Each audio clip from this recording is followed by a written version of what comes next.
Good morning. My name is Sergeant Jackson from Flight 6 Group 2. Here to start out a presentation and conversation about problem solving as we show you the steps it takes to get to a solution for a given stated problem. So allow me to kind of set the scene. You're at work on a Friday at the end of a long work week. It's about an hour before lunchtime. The maintenance crew is helping to prepare and transport the last 2 pallets of equipment to move it from your maintenance facility up to your secure storage facility across your storage area, about a quarter-mile away. Once the equipment is moved, you're done for the week. Everyone gets to pack up and go home for the weekend. So everyone's in a good mood and kind of anxious to finish the job. The transport team is composed of 2 forklifts, one that's 10,000 pounds, one that's 6,000 pounds, with 1 driver and 1 spotter each. Then you also have your team chief, who's kind of in charge of the movement and directs the operation. Then you have a bay chief there for oversight. In order for the move to take place, to move from point A to point B, the team chief has to coordinate with their control center, who would then have to coordinate with security forces. Once all of these parties that are involved are ready to go, a code of the day is relayed over the radio back down to the transport team. And that's going to be the signal that the team has approval from all of these participating organizations. So the team had asked for permission to transport and was awaiting to hear their approval code. When the team finally got approval to begin the transport, the message was yelled over the radio and then yelled repeatedly by all the team members across the maintenance bay. But then, before the team chief or the spotters could respond, the 10,000-pound forklift, positioned in the rear of the convoy, driven by a new team member named Brad, launched about 4 feet, colliding into the 6,000-pound forklift in front of him. In the midst of the damage control that was ensuing in the maintenance bay, your flight chief comes to you, tells you about the incident and collision, and asks you to make sure nothing like this ever happens again.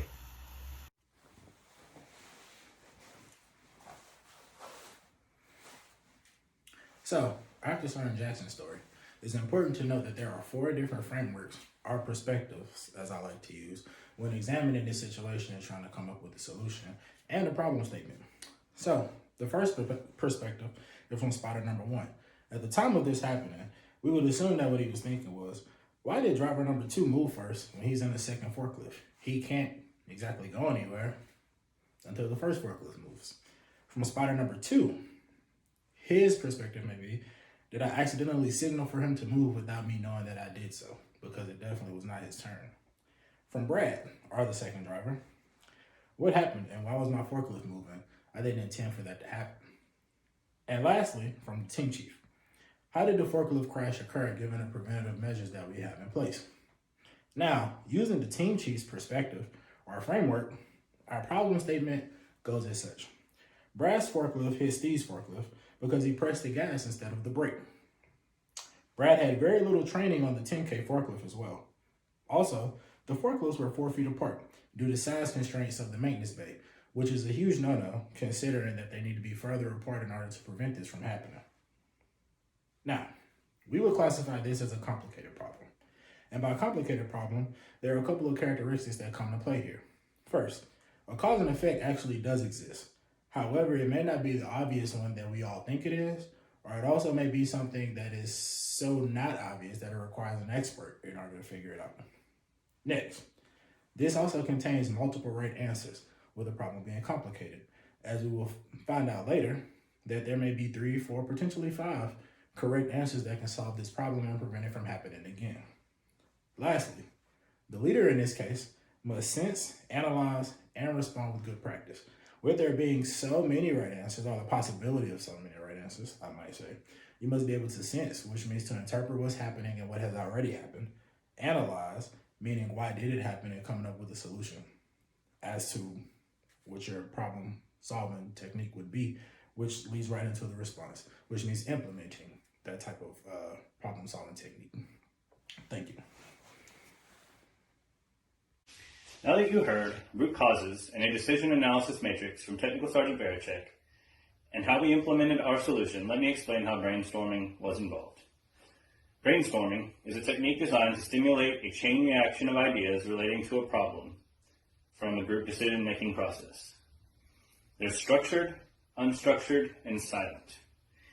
With the structured form, you have one idea flowing at a time, and people's responses are all listened to, and nobody stepped on, and those who do not have input can pass. For an unstructured, it's basically a free flow of information. Anybody can chime in at any time and allow their ideas to be heard. Finally, the silent approach is writing down ideas silently and sending them to a moderator. I'd like to address brainstorming techniques that we used in our group dynamic. We used the unstructured form at the first.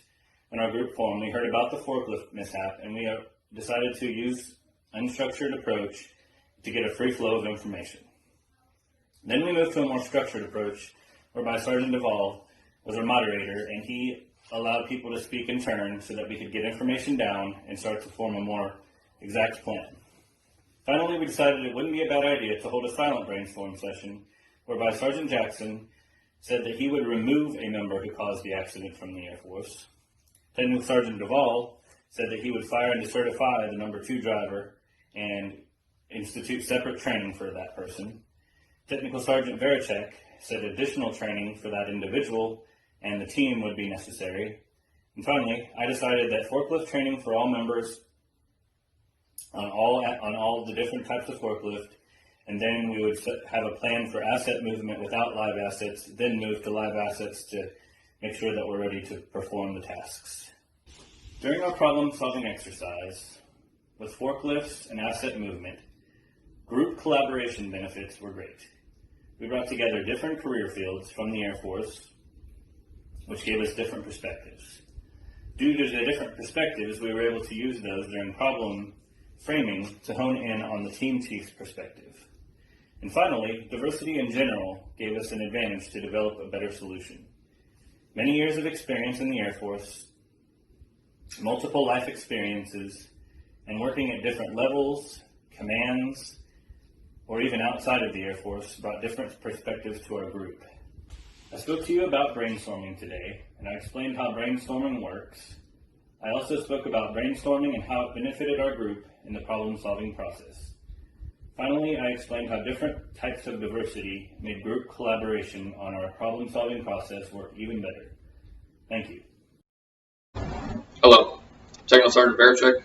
I'm a Geospatial Intelligence Analyst assigned to the Geospatial Intelligence Division of the United States Southern Command Headquarters.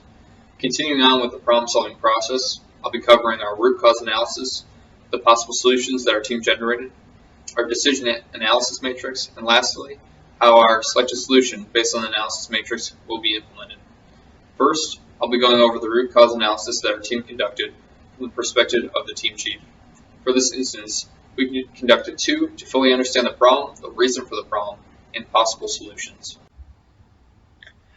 Alright, so diving into root cause analysis number 1, we actually looked at the individual driving the forklift, and the basic question was, why did the forklifts collide? The answer to this was driver number 2 stepped on the gas pedal and not the brake pedal. And the evidence for this was driver number 2 stepped on the gas pedal instead of the brake pedal, and this was observed by multiple individuals.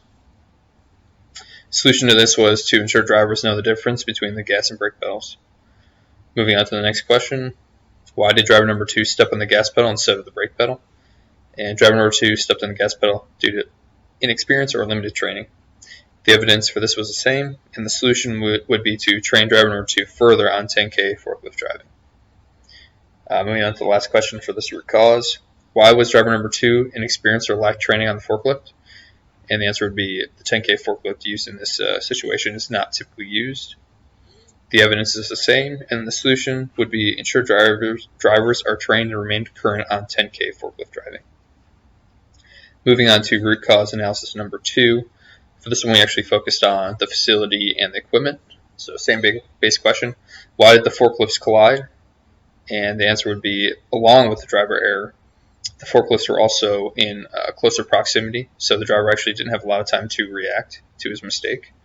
The evidence is the same as before. He stepped on the gas pedal instead of the brake pedal. And the solution would be to ensure forklifts have a greater amount of space from one another. Moving on to the next question, why were the forklifts parked in close proximity? And the answer is there's limited space within the maintenance facility. The evidence for this is that the forklifts were forced to be parked in closer proximity. And the solution would be use one forklift for transporting equipment from the maintenance facility.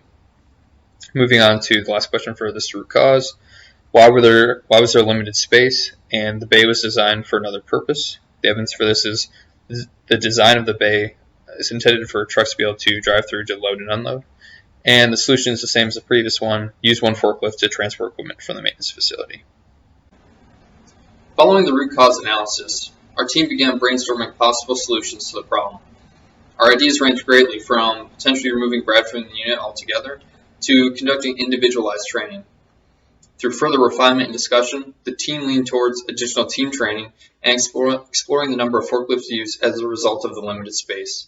These two options were utilized in the decision matrix, along with, although extreme, the solution to remove Brad from the unit altogether. Although it was not explicitly stated in the scenario, Brad may or may not be detrimental to the unit if these actions occur frequently. Proceeding on the problem-solving process, here on the decision analysis matrix, we took our three possible solutions, removed Brad, single forklift use, and additional team training, and we scored them against each other. The criterion we used for the scoring was safe, which we weighed at 50%, efficient at 10%, secure at 25%, and finally logical at 15%. In the end, single forklift use ended up beating out additional team training and removing Brad with a 3. Removing Brad got a 2.15 and additional team training got 2.6. The main reason single forklift use won was because of the rating it got on safe. For this certain solution, it totally removes the option of this situation occurring in the future, where removing Brad, it could still occur with other teammates, and even if there is additional team training, it still could occur if multiple forklifts are in the same vicinity. After finalizing our selection with the solution to limit the use of one forklift when transporting equipment from the maintenance facility, implementation would be straightforward. In order to ensure all team members are tracking the new guidance, each team chief would be expected to communicate the changes to their respective team. As a result of the new changes that limit the team's use to one forklift, the loss of efficiency that numerous forklifts afford would most likely result in pushback. To hopefully attain some level of buy-in, it would be beneficial to be transparent with what had occurred and the process taken to select this course of action to ensure this problem would not reoccur. During my portion, I covered our root cause analysis, the possible solutions that our team generated, our decision analysis matrix, and lastly, how our selected solution based on the analysis matrix would be implemented. Next, I'll be pushing you over to Sergeant Carson, who will be closing out the remainder of the brief with brainstorming and the benefits of working as a group when it comes to problem solving.